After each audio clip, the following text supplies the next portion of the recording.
মার্কিন প্রতিরক্ষা মন্ত্রী পিট হেগসেথ স্পষ্ট করে বলেছেন, ইরানকে ঘিরে চলমান যুদ্ধ কখন শেষ হবে সে সিদ্ধান্ত শেষ পর্যন্ত প্রেসিডেন্ট ডোনাল্ড ট্রাম্পই নেবেন।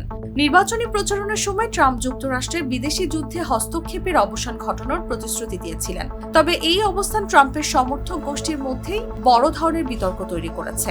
বিশেষ করে তার সমর্থক শিবিরের কিছু প্রভাবশালী সদস্য এই নীতিকে অত্যন্ত অজনপ্রিয় বলে মনে করছেন।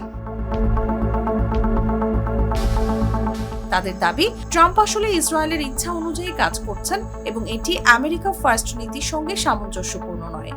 তারা আরো বলেন, যখন ইরান যেন পারমাণবিক অস্ত্র তৈরি করতে না পারে এই বিষয়টি সামনে আনা হয়, তখন মনে রাখতে হবে যে যুক্তরাষ্ট্রের গোয়েন্দা সংস্থাগুলোর তথ্য অনুযায়ী বাস্তবে এমন কোনো কার্যক্রম চলছিল না। এমনকি প্রেসিডেন্ট ট্রাম্প নিজেও জুন মাসে ইরানের পারমাণবিক স্থাপনায় বোমা হামলার সময় বলেছিলেন ওই কর্মসূচি পুরোপুরি ধ্বংস হয়ে গেছে। ফলে বিষয়টির এই দিকটি নিয়েও এখন অনেক প্রশ্ন উঠছে।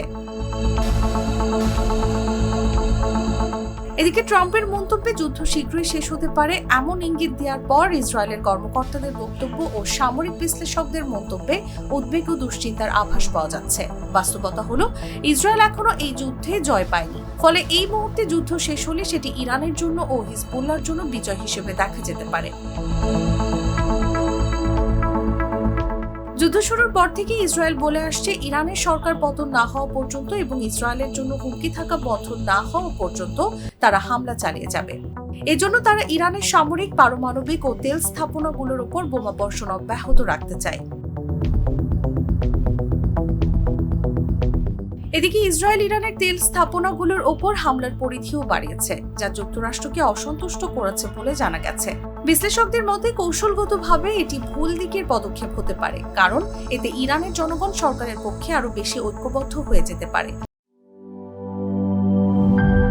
দুধার চকলেটে একাকার হয়ে ওঠা প্রাণ লেয়ার সম্পর্কের মিষ্টি ম্যাজিক।